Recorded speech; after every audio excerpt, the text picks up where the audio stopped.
What is up, true believers of psychology? This is your old pal, Dying Mr. Carly. I'm not going to fill my face in this one because I don't want to see myself a nasty, cold sinus infection, whatever the heck is going on. So I was going to go through the review guide, make sure that you can check your answers and things of that nature. So remember, get all your stuff together. We'll do the ceremonial stapling of the, green, mostly green packets tomorrow, hopefully. So make sure your unit cover sheet is filled out. Do your self-reflection rating for each objective. Make sure you know the vocab terms. That's going to be key as well, especially it'll help you do this review guide. So let's start with topic one. Throughout his childhood, Dave was a very shy, introverted, friendly, and laid-back kid. During his teenage and early adult years, Dave became much more extroverted, outgoing. While still friendly, he also began to be much more disagreeable toward people during tense situations and conflicts. He also became much more detail-oriented during college, and some might call him a perfectionist. When he is at work, he is very loud and tends to yell greetings at people in the hallways. However, when he is home, he takes a quieter approach around his young child. So what we want to do is explain how each of the following perspectives would analyze Dave's personality. We just need a couple ideas. And we want to use specific vocab terms to show that we actually understand these things. So psychodynamic, you could go Freudian here. Talk about id, ego, superego. You could talk about defense mechanisms potentially. I'm actually going to go Jungian here just to switch it up. But I would maybe say that Dave displays a changing over time that demonstrates that he has gone from a persona or mask that he showed the world in his younger years to more of an understanding of his true self as he got older. So we can maybe say that personality change over time is actually a kind of an internalizing of or not internalizing, but just getting into congruence. Sorry to use a humanist term, but just getting into alignment between the initial persona mask that you show the world, maybe exploring the quote unquote shadow, and then getting the self more expressed. You could use any archetype there. You could talk about a hero's journey, something like that, or I don't know, a wizard or trickster or fool. So you could also use Freud here.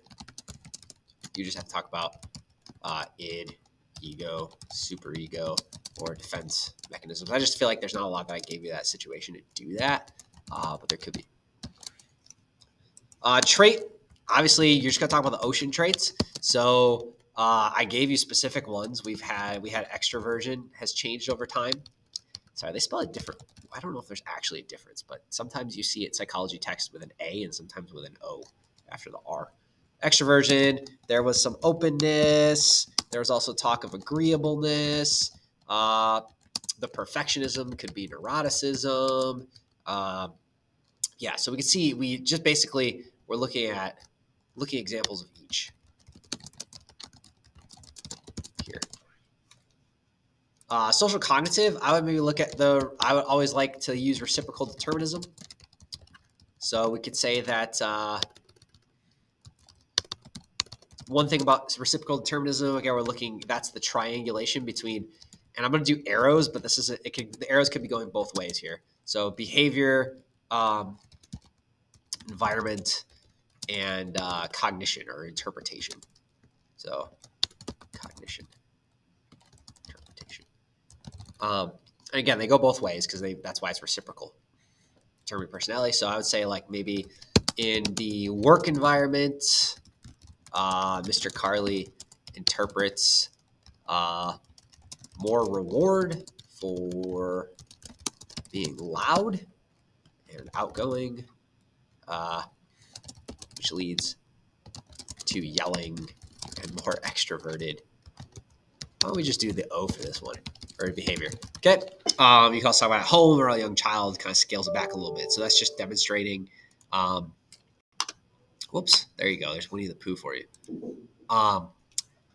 Just demonstrating that we've got the behavior, the environment, and the cognition interpretation. You could also talk about any other social cognitive concept here. You can talk about self-efficacy, whether or not I have a high sense of self-efficacy or a low sense. Now, you can say that, but you have to explain why. There has to actually be evidence. It's not just a free point. You can also talk about internal versus external locus of control or loci of control, and which one you think is most evident in this example. But I thought reciprocal determinism, I think, is one that can apply to pretty much any situation.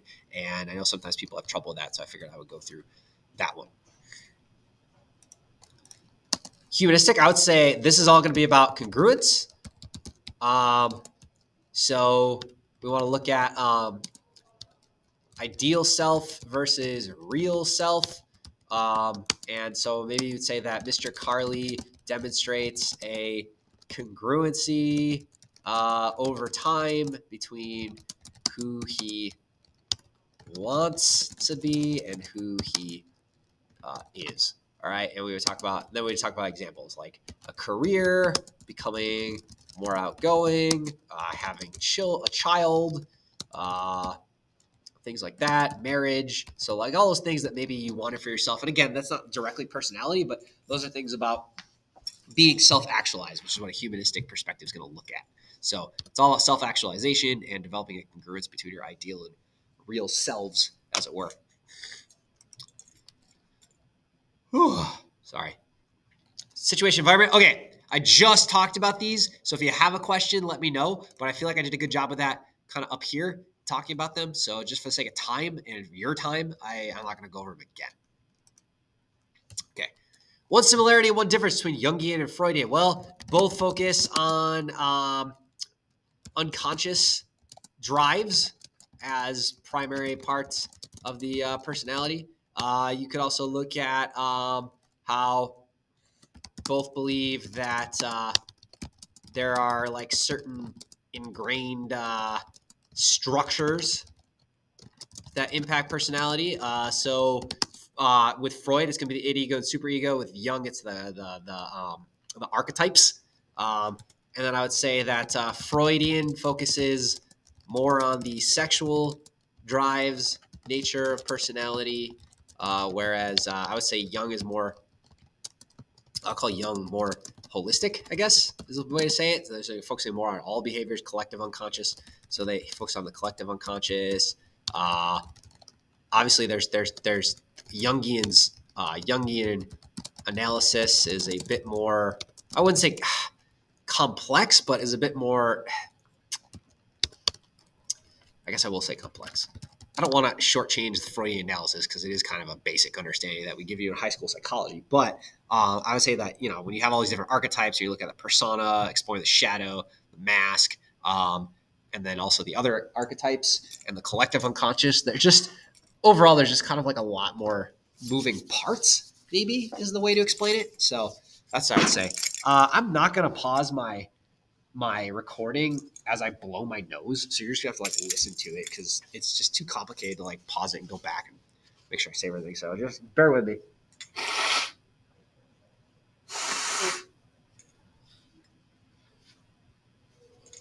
Oh man, stuff is all up in the right sinus. It's just excruciatingly painful.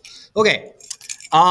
Dave is upset. He has not reached his goal of being 200 pounds of solid muscle. I'm going to check my time quick to make sure we're not going way over. Whoa, little inception. Anyway, in order to help him deal with the issue, his unconscious adopts Freudian defense mechanisms. So denial will be I'm actually very muscular, blah, blah, blah, already, denying that's even an issue. Displacement, maybe I go to the gym and yell at people that are bigger than me. I don't know why that's in quotes.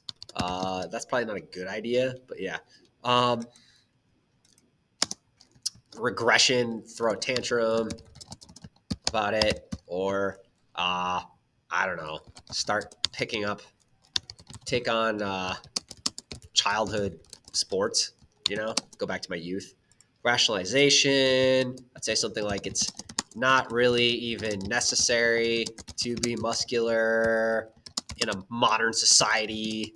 We've got forklifts, for gosh sake. I say that a lot. I already did displacement. I'm not sure why that's there twice. Sorry.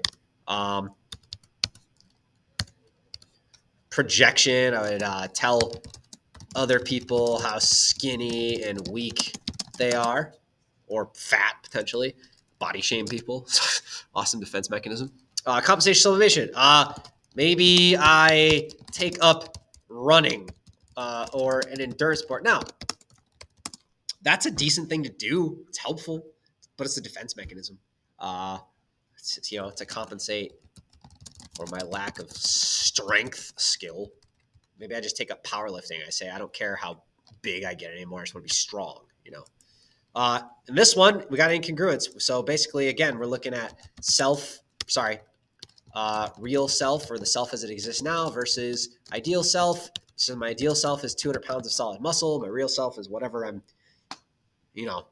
dealing with currently. And then how do those two things come into line? All right, we talked about personality assessments for a little bit, and then you took some in class. So I'll look at values, advantages or limitations, disadvantages of each one. So interviews, face valid questionnaires, those are going to be like one good thing is you can get more in-depth information about from a patient or for you about yourself, but it's like subject to participant or observer, not observer, but therapist error.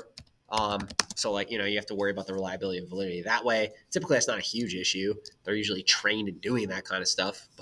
But if you don't know what you're doing, when you're responding or you're trying to respond a certain way, that can be a problem. Behavioral assessments, okay. Let's say it looks at someone in their natural environment. So hopefully you think if you really want to know somebody's personality, you probably want to look at them when they're actually out in their life, not in a contrived setting, but again, subject to observer bias, also can only see outward behaviors. So it's going to be tough to get really, those like in that TED Talk, those idiosyncratic things about somebody just by looking at their outward behaviors, like understanding what makes them tick. Personality inventories, very easy to administer, can get a lot of different types of data, but the big thing about these are there are tons of reliability and validity issues. So again, we have to look at, are they actually measuring what we think they're measuring? Are they trying to trick you and not do what they're doing, or not actually study what they think they're studying, or you just don't understand the question, things like that. Check my time again. Oh, it counts down. Well, see, that's nice. Okay, well, a couple minutes. There's some projective and objective. Okay, projective would be like that's going to be open-ended. Okay, open-ended. Objective is going to be more like a multiple choice or Likert scale. So this is going to be like sentence completion, doodles, Rorschach test. This is going to, did I spell Likert wrong? Okay. This is going to be more like rating yourself, things like that. One personality assessment that you did, one issue of reliability of validity. I'm going to leave that one up to you. Hopefully you can do that with one of the ones that you've taken. All right.